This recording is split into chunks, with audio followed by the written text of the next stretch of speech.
Yeah. It's really nice to be in your to be your guest in your studio, and it's such a shame we have to do that virtually this year. But on the other hand, life is going on, and we have this option to talk. And I'm really pleased that you join us today, Oh, that's happy. and just to talk about your ideas, your creativity, and everything. It's so much interesting to listen to our students and how they work, how they envision their careers. This is the studio, by the way. Got a few toys here. It's nice. I like I haven't tried to, I don't know, like change the um background much, but I could if you'd like, just for aesthetic reasons. Like I could do something. I don't know. I could face it in the mirror. I could talk in the mirror or something. You have many options. That's great. Yeah, yeah, yeah. So yeah, let's get started. All right. Just Of first of course. all, Yeah. if you can just briefly tell how did you end up at VMU Music Production Program, because you have such a fantastic international background, and somehow you now we have a chance to collaborate. Absolutely. All right. So my name is Hasan Chalabi. That's my legal name as it goes. My mom and most of my close friends, they call me Sunny or San for short. Um, yeah. How I came up to be here is a question. Like the answer would be like it came as a sort of epiphany, but like at the same time, I'm a traveler. Like I grew up as an adventurous soul. I always like to move. I grew up as an athlete slash visual artist who used to move a lot with his parents because the nature of the work of my dad was like to jump everywhere. So it kind of grew into me, that kind of like sense of discovery and discovering new places and all that. Um, but like the call to come to Kaunas was a call to come to Kaunas. Like it was a call to come to Kaunas, not Lithuania. Like straight up, yeah, yeah. So specifically Kaunas, and that came through me at some point trying to find music course degree, which has a bit of like flexibility around it, which kind of because I grew up also studying like liberal arts. I was in American educational systems for the most part. So I grew up like having the opportunity to like select different courses and learn and navigate like through different spectrum of things. Um, and just like feed my curiosity on that level. So the fact about VMU, I love the fact that it still pertains to that kind of system. So it gives you like flexibility around selecting more than what you'll have in your curriculum, which can involve languages or other crafts from same department or different departments as well. So this for me was a definite hook, educational wise. Like VMU, I like the system of the core curriculum it provides, plus the extra credibility with flexible like extracurricular courses. So that was definitely a hook for me when I was looking for a music degree that would offer me a bit of that sort of flexibility and adding more to my credits and having the opportunity each semester, each season to yeah, learn about music, but learn something more, add a language, add yeah, a lecture in philosophy, psychology, some in the sciences, because I love that, and I see that sort of interrelation between a lot of studies. Of course, it's good to specialize, but I grew up seeing these connections. I love seeing these connections. I love navigating different fields at once and then relating them to my main field, which in that instance is music. So that was definitely like the yeah, the hook, I guess, on the educational side of for me choosing to come here. Uh, on the location side, the why Kaunas, like yeah, like when I was on the search for where to study, like next, because this is my second bachelor's ultimately, and I had a few diplomas before, but I was looking in terms of a place where there's an affinity with nature, something that is not too exploited, a place that is not too exploited. So not a lot of people would hear about, basically. And when Kaunas came on the tour, it just felt like a call out. And I think the fact that it was going through like the the claim of cultural capital city of Europe felt like a call as well. I was like, okay, I might go and roll with that. Because I had this thing where I tend to see myself as a cultural ambassador of some sort. Because I love arts, I embrace arts, I love communities around arts and all that. And of course, you cannot separate like cultural without arts. So that's what I felt I was about, and I'm like, okay, like let's go reimburse the community there, and feel what's about, and roll with it in that direction. um so yeah, and the rest was just me coming here. Like I'm not too much of a thinker, but if something speaks to me, and Kaunas did speak to me before landing here. And in terms of education, I've been inspired a lot to also to navigate more like music from different directions. And I love the that quality of the course that we're taking here. It's like it's a groundwork, and all directions you could take in music, from engineering to composition. To my inspiration wheel has been fairly healthy, like being here, and thus I'm still here. Yeah. That's fantastic. Hassan, I wonder, how long have you been composing and producing music in your life? Okay, so originally, I grew up. I mentioned that I grew up like doing visual arts, writing, um, and playing sports, playing a lot of sports actually. Like at some point, I remember like around 15, 16, at year 16 years old, 15 years old.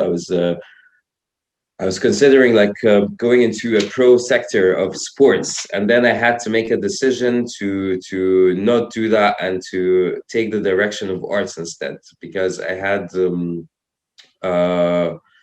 had a very good opportunity to pursue like a football career at this age. And I refused to take up that call. Majorly because I felt that if I do that, I'm gonna lose, lose my connection with the arts, like with the other fields I would love to dabble in. But anyhow, once I made this choice, I started having more time to get into dancing, which is something I really love. So I was dancing at the time. I was doing hip hop break dance. I was coordinating choreographies with crews, um, and all that. And then the phenomena of the DJ kind of struck me not far later. So I loved what a DJ would do to a crowd, what it would do to me, and all that. And it was like an instant call. Like at the same time, I decided, okay, I'm not going for a career in sports. It just dawned on me, okay, there's something in music for me, and it's gonna start there. It's gonna start with having uh, these decks, and playing some grooves, and what have you. So yeah, I took that direction. I managed to, like, I started going to a studio to practice. And through that studio, there was a coordinator in the studio who was selling like some hi-fi gear for a very good price. And I ended up somehow convincing my dad, getting this gear at home, and started practicing like on a daily basis. And boom, out of nowhere, like, yeah, and then friends would come over, start having parties. um Growing up, reaching the age 18, I started playing in clubs at the time, through local communities and all that. And yeah, it was a special feeling. It was a great feeling. And at that point, like, I started, but it came off naturally as well. Like, I remember having a friend. He was like, "Hey, I'm gonna sell you this software called FL Studio. You're gonna make music like these guys and stuff." And I'm like, "Ah, brilliant," And yeah, I bought the package off him and started figuring it out by myself, and into like programming. And yeah, I got into that.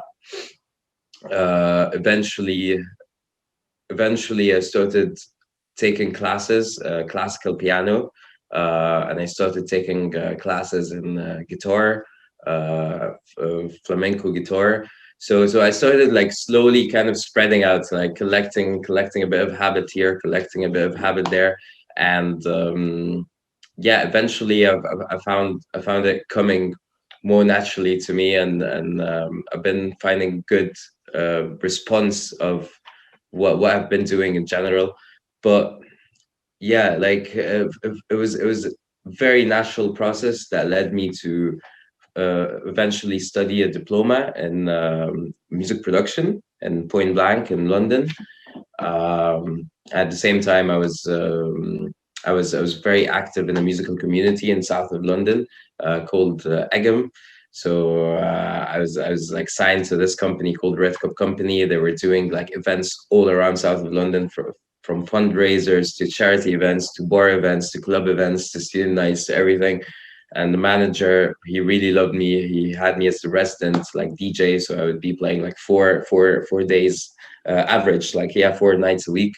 Um, that was at the same time I was studying music production at Point Blank, so I had a very busy like musical lifestyle, which kind of peaked the note for me, and I was like, okay, this is it, you know, this could be it, like. But at the same time, like having this peak um, time zone of like performance, like being a performer, gave me a lot of good reflections, but also like a lot of inspiration of what I would love to do next. And that is to, yeah, perhaps take a little break from performance or not doing as much as I do and focus more onto production. Um, and this is what I've done. I started staying in central London more. I started working in a radio station there. Um, with extreme focus on production. I met a few like record label heads through some club nights, and they took me in. They started teaching me some hacks into sound design, some hacks into how they operate their business, how they operate their labels. So slowly by slowly, I started like building up a vision and knowing that this is the context where I see myself, like the music business or the industry, having experienced the performer side, the label side of it, the radio side, and of course being on the foreground of the club scene and the nights and being out there all the time and understanding the dynamic of the music community. So eventually I did choose to study music like on a bachelor's degree, and this is what got me here. Um, and I felt that I would love to have this spectrum of like growing to meet my aspirations. And my aspirations in that case would be like I would love to be a very high level performer, but not only on the DJ level, but on the instrumental level, on the improvisational level. So I understand the amount of hours that go into that, and the amount of practice that would go into that, and discipline, the facility of having to having a concept or having an idea and translating into sound. This is absolutely exciting for me, and the storytelling facet of it. So this is where, yeah, music holds for me. It's the ultimate storytelling tool. It's the ultimate feeling tool, and it's in the epicenter of culture. And I drive forward with it, and to meet these aspirations I've just mentioned. But on the side, it's fair to mention as well that I have a great passion for nature, and I have great passion for ecology. I've done a diploma in ecology for certain amount of time, like in the UK, and then I traveled to Peru. I worked there in the Amazon jungle for a year, and during that time, actually, my affinity for music grew. Funny enough, because I've seen how like the native people of the jungle would use music to connect the tribe and to bring the and to navigate the rituals and speak to the holy spirits and the spirit world. And I was like, wow, you know, this is an extra level of music that I wouldn't have exposed to if I didn't take that path for a bit. And when I came back, I remember, and when I came back, this is when I chose to like pursue a bachelor's like full time. And I remember this affinity for music was absolutely like on a whole new level. I was like, okay, there's a whole new level to music, you know. All these experiences kind of grew into me, and being here grew into me as well. I've learned a lot. I love the musicianship in Kaunas.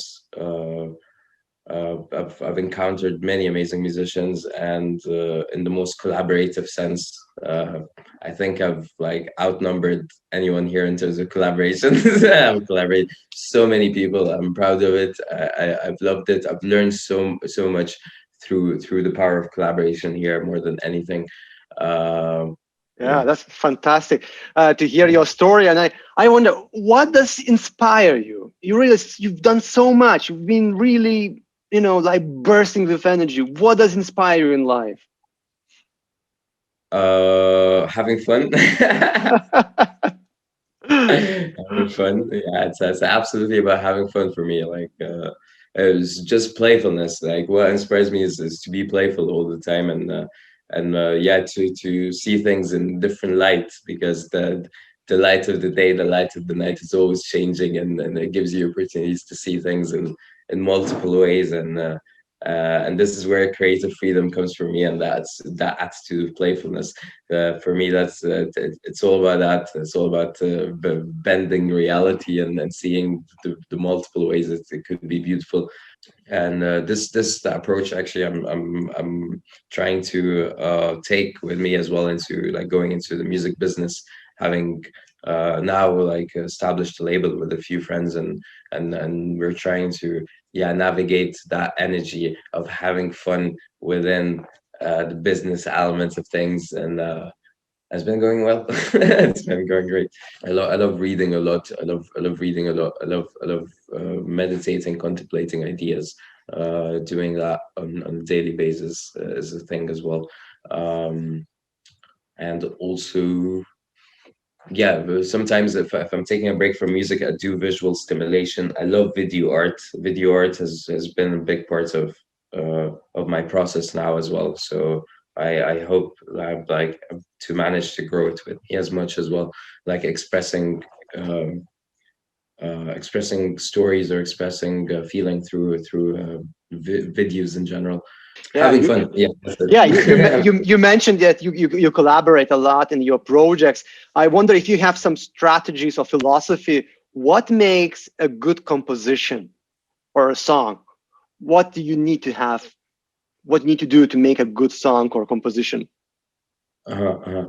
Okay, a good song and composition, like for me, it relies on concept. Like overall, it's concept, and then how well that concept is expressed. So for the purpose of any project, like it should try to fulfill a certain goal or a certain idea in general. So this is I think this is at the epicenter of a successful collaboration, is that we are and sometimes these stem from like, yeah, free jams and all that, which do a lot, but like when we sit down and navigate an idea together, or navigate a riff, or and try to understand, okay, what's that riff telling us, and then expand it with direction and focus, and the ultimate successful jam is like um, when the work is kind of dissected within a time frame, with passion and with like resolutions, like trying to yeah, resolute everything, like see through it from beginning to end. And sometimes it's done in 1 hour, sometimes in a day, sometimes in a week. Some projects stay up for yeah, for a few months. So we will have a chance to listen to your music very soon. But how do you reach your audiences? Do you have a Spotify account or YouTube, SoundCloud? What is your way to reach and Yeah. all dimensions. Yeah, pretty much everything. Yeah, All yeah. right. So music is out there like everywhere, like YouTube, SoundCloud, Spotify, Deezer, Apple Okay, Music. so we will Yeah. share those links with our audience so they can take a look and follow you. Perfect. Now, let's talk about your compositions, and maybe you can just, you mentioned the idea and the concept behind. Yeah, so let's go with the Yeah, first yeah. one. So, but Okay. whichever you want to play Sure, today sure. first. Sure. We could go for Jinga because it's All a right. playful one. Yeah, we can go for Jinga. They're both playful. But yeah, Jinga came off as an inspiration from capoeira actually. So at the time, like I composed Jinga, I was doing I was practicing capoeira here in Kaunas. Um, it was inspiring me a lot. Like the fact that this like sport is pretty much like based in dance and it's around music.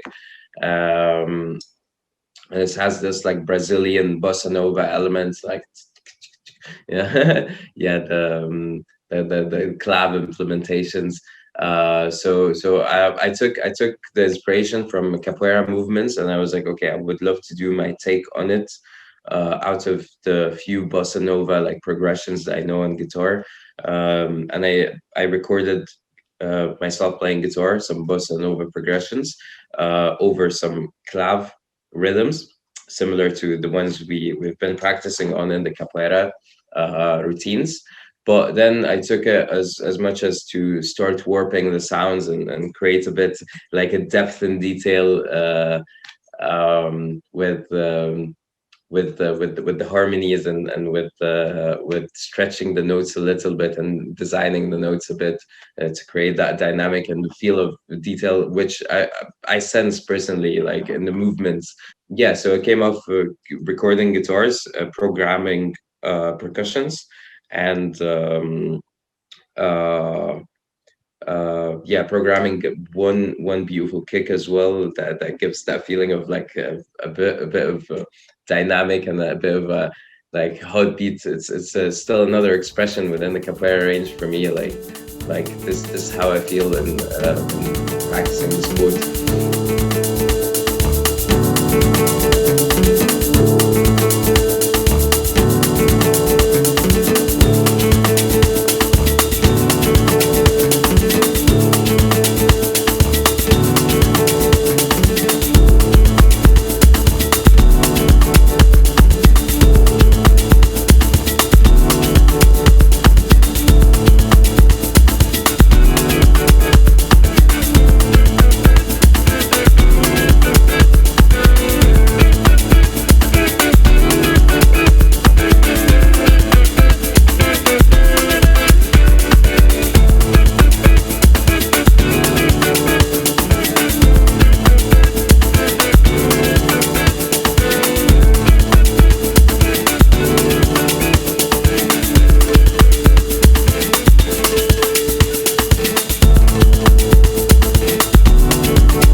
All right, fantastic. Let's go back. And so, do you know who is your audience? Do you have any particular understanding who is your listener?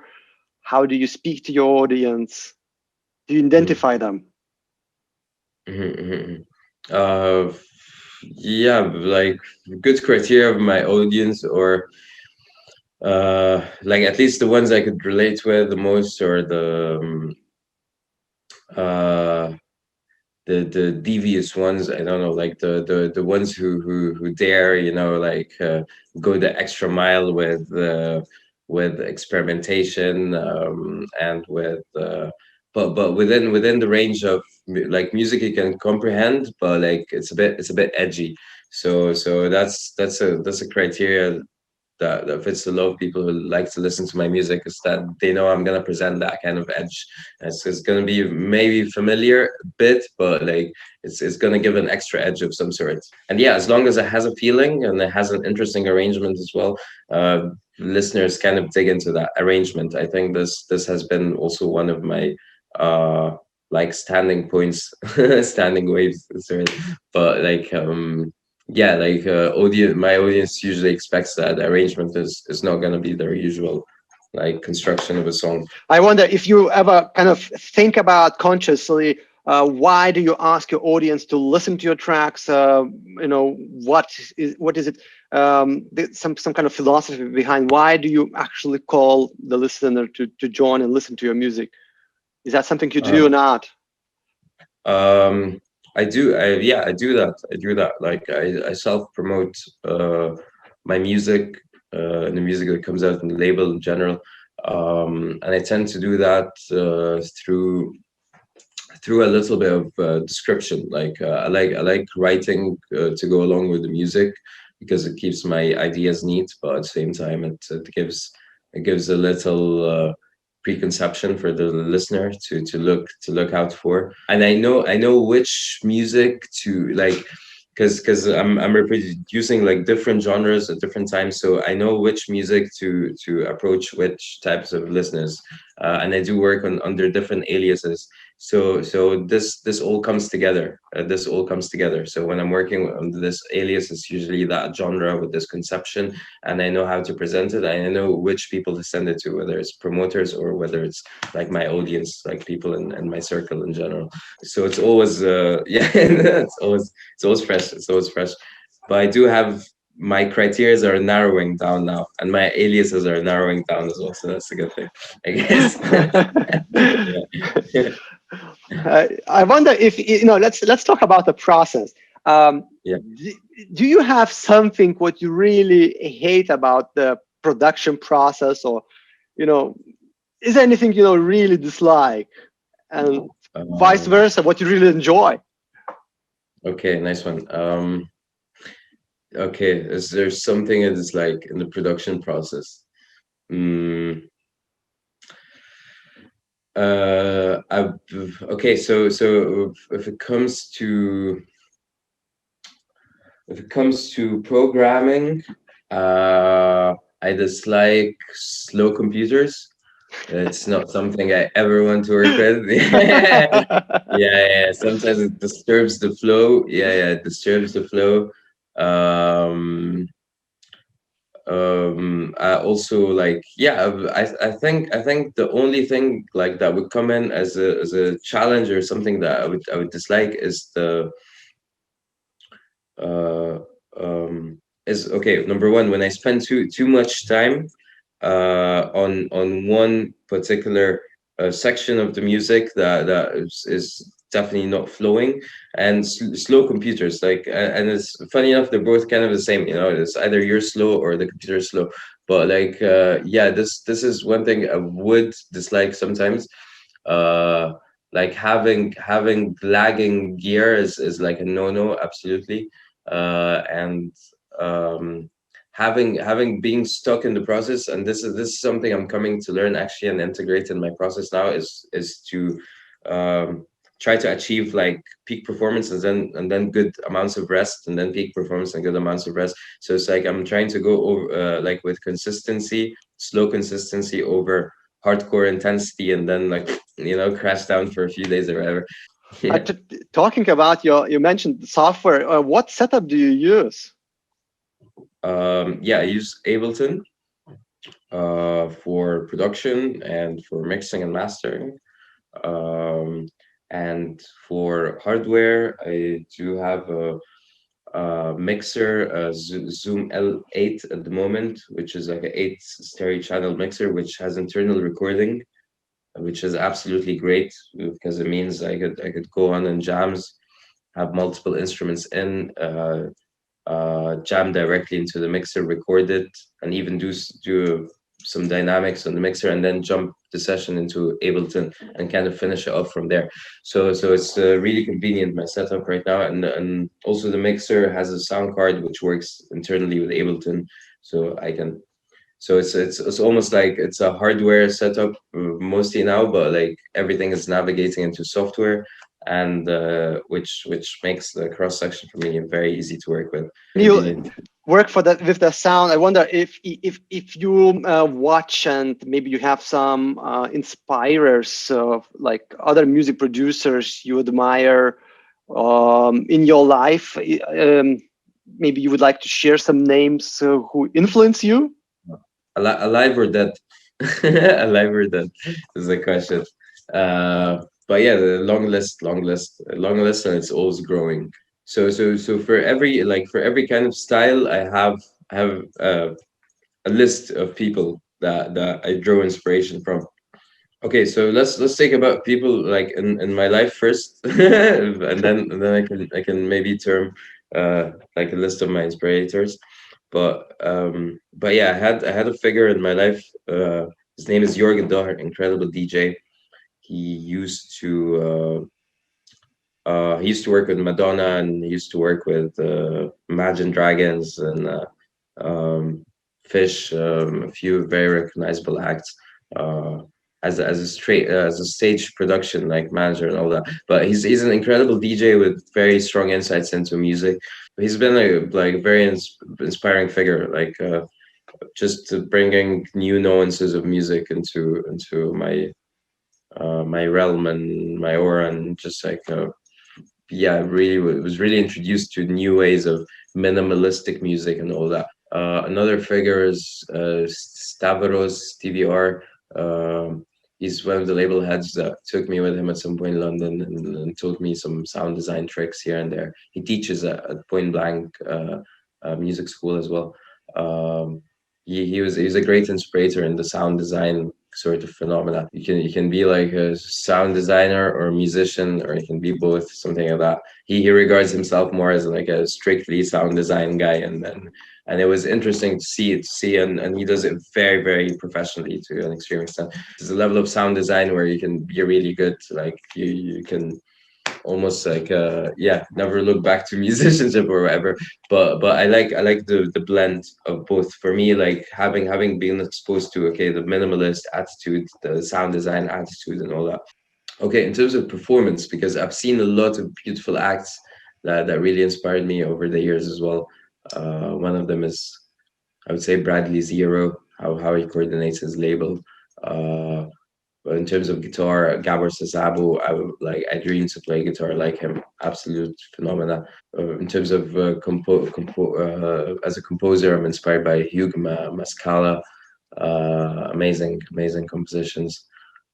So I do draw from different people in a very specific, uh, and what they do best. And I try to collect all this. Inspirators, and navigate their waters to bring it into my realm of creativity, and sensor too. Yeah. Wow, that's So yeah, fantastic. Such a variety of people you are talking, and how you actually, it's amazing how, the combination of the experiences you have and listening, even you're listening to them, they shape your creativity, right? absolutely, absolutely. All right, let's take a look to your next piece, which is how do you present it? And there is the name Mrs. Blue, right? Yeah, MS Blue. Yeah, came like MS Blue is an inspiration from like it's drawing a bit on jazz, a bit on bossa nova, but also it's an inspiration from a good connection with a friend, that she always calls me like Mr. Green. I call her Miss Blue, and then I was like, okay, let's take this phenomenon and translate it into a song. Well, and how would I like this song to be expressed? So I was trying to express it in like how I see my friends in general. And I was like, okay, I'm gonna express it this way. I'm gonna give it this bossa novic feel, and I would love to record like different sections for it. So the process for this one was quite interesting because it's different for me. That I approach it with a bass basically. I was like, okay, I'm gonna express Miss Blue with bass line, and I want it to be this wonky, like omni bass that is with a lot of uh, a lot of technique, and on the bends and all that, and strokes and all that. So it took me 3 weeks to write the bass line, and I was doing a lot of takes, like tak tak tak, doing many takes over 3 weeks, and then at some point I started, yeah, scribbling the not very great parts, taking the best shots. Boom! I had a layout of 5 minutes of incredible bass line out of these 3 weeks. I was like, okay, brilliant. I have my bass line over 5 minutes. Time to create a song over it now. Yeah, and the bass was the absolute feel of the entire song. Like this song for me, it was the bass line. And then I was like, okay, well, Miss Blue, let's give it this vibe, the funky, fresh kind of vibe. So I took some bossa nova percussions, some wrote a guitar part over it, invited a friend, pianist Vitas, to do some piano in one of the sections. And then I was like, okay, might as well top it with sax. So sorry, with trumpet. So I called my friend Antanas, and I was like, hey, Antanas, come over. We got a trumpet part for you, and we got a song like built. And it was I really loved the process of this one, and I loved the fact that I went all over with the bass line first, just composing a bass piece. uh so yeah, this was a yeah, fresh piece in terms of the approach and All right, let's take a look. Let's take a look and let's listen to that.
All right. Now, Hassan, what about your dreams?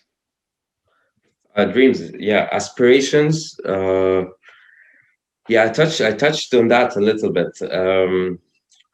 But yeah, definitely, like my dreams is to be a very high level performer in the context of DJing, in the context of performing with bands, solo performing as well, like live. So that's one of my highest aspirations in general, to develop and grow as a performer, um, and to grow this field of possibilities, of places where I could perform, of discovering as well possibilities, yeah, for performing. So performing outdoors, in open areas, like for me, I see like the possibility of getting out of venues. We don't have to sign ourselves to venues all the time. There's like the world is big, and we can really get like a free shot, at many spaces that were never even thought of to be used before as performance hubs or spots. So yeah, my aspiration is to be a very high level performer. That's definitely on top of the list. Number two is to establish like a great facility, it's a great studio facility that that stands as a community center, but also that offers a variety of services such as educational services, mixing services, recording services, production services. So it would stand around everything that is music, um, and ultimately I would love to expand it a little bit into a record store. So it would include a record store. So then could become like a proper like cultural ambassador, so it'd be like a community music community hub. You go store in. Ideally, it's gonna be by a beach. Um, yeah, it's definitely gonna be by a beach. Yeah, and Whereabouts in the world? Because you're a uh, traveler. Do you have an imagination where it can end up? yeah, it could end up in a variety of places, but I could imagine like by the beach, it could end up in the Red Sea, or by the Red Sea, or it could end up by Portugal, or like straight up potential options is, yeah, is Red Sea, Portugal, Croatia, or Brazil. All And right. Do you? Yeah. yeah, sorry, yeah, but to add on this, like there's a shared dream with a very very very good friend. It's like to operate a hostel as well, to have like a little hostel where we can have nomadic artists like come over and like give them residencies, and operate a little bar venue, and all that. But yeah, so that's the full circle. That's all the aspirations. Yeah. Yeah, my question was about plan B, in case you have one. So maybe that uh, hostel is a plan B, or is that still in plan A? Do you carry like a um, couple of plans simultaneously, or you just go with the flow? Not Uh, really. Yeah, I go with the flow. But if you insist, I could see Plan B going as an alternative like medical consultant or something, because this is something that's really on the side, like has been growing with me, the understanding of yeah, different elements of treating oneself physiologically and all that, of, yeah, patterns and traumas and transformative instances through the physiology, whether it's movement, which is of course the greatest medicine, which comes through dance, or whether it's through nutrition, or whether it's through like the power of positive community. So yeah, if you insist on Plan B, that I would see that actually like medical consultant, alternative medical consultant. I would be like, okay, let's do the Roomba now. Let's move, eat that, drink that, yeah, some herbals. So yeah, I love growing with that as well. And I've been serving as a medical advisor to some family members for some time now, and that's a big rapport. so yeah. So Fantastic. You work a lot with people, and it's just you're really so much collaborative. I yeah. wonder if you could share some of the challenges when you work in a team, and especially in music collaboration, and maybe some advantages which you discover as such a positive thing, which would be possible only in team environment. So maybe you could just give us some Uh-huh. insights. Yeah, absolutely.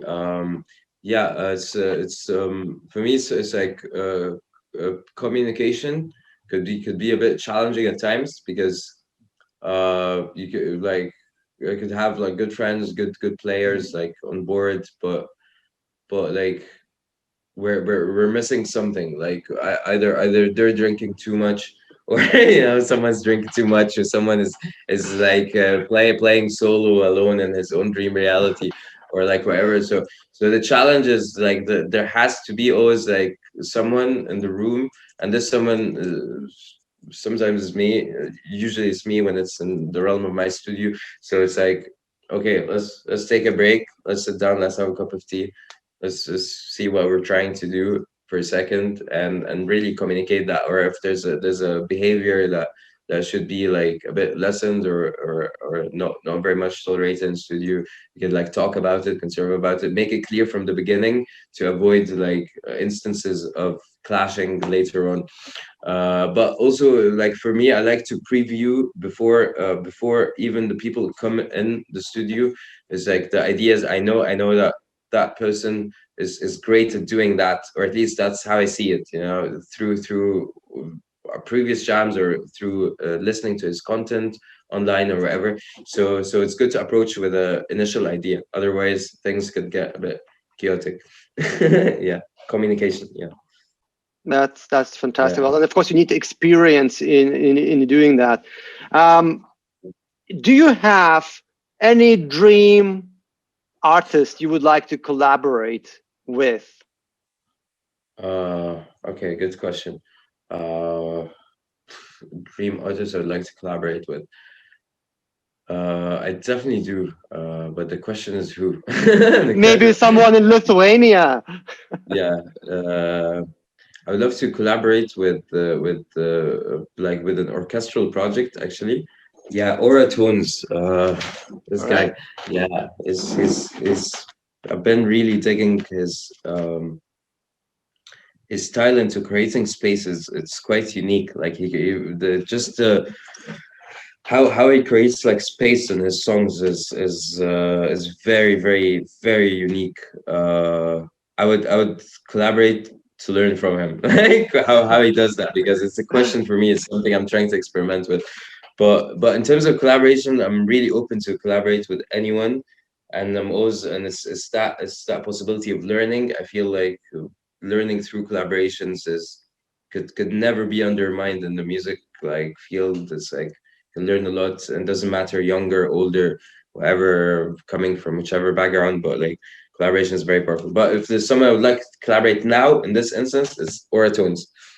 Well, we're almost going to the end, and it's such a pleasure to talk to you and hear your story. Um, can you share what is your motto in life, if you have one, Uh, or at least some, maybe some value direction you're taking with you? I like Da Vinci's motto actually. I don't remember the exact word he had for it, but it goes something like that. Like to see things until the end, like until the very end. So that comes in terms with projects, with relationships, uh, with having a mission, in a certain time frame, in a certain, it's like to foresee it till the end, and to not give up, and to for me, what I would add to that is the having fun part.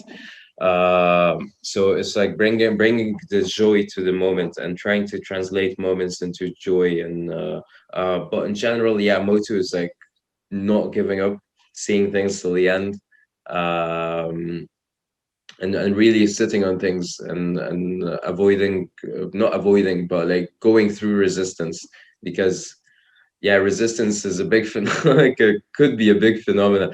Like you could resist things that you really should do, things that you really love, whatever, and or a project that you're really an affinity with, but you just, for some internal reason that you can't even express in words, like you feel like you're resisting finishing it off or whatever. So for me, I love Da Vinci's motto. I would love to remember the word for it actually, but it's not coming up right now, because it's in some sort of Latin or something. But it's basically seeing things till the end. That's a fantastic motto, and just makes this life and world more beautiful place to be. I would like to wish you all the best, and to be able to listen to your future works as they arrive, and to wish you all the best collaborations you could end up having anywhere in this world. It's such a pleasure that it was happening in Kaunas for some time, and I hope that Kaunas will remain a special place to you, and you will always have a chance for come back and come back on stage in Kaunas during Cultural Days of VMU, as you did, by the way, live a few years ago. So Uh, thank you for joining us today. It's been a really big pleasure. All the best to you, and we'll be in touch. Thanks. Thank you, Pleasure. Hasan. Yeah. All right. Cheers.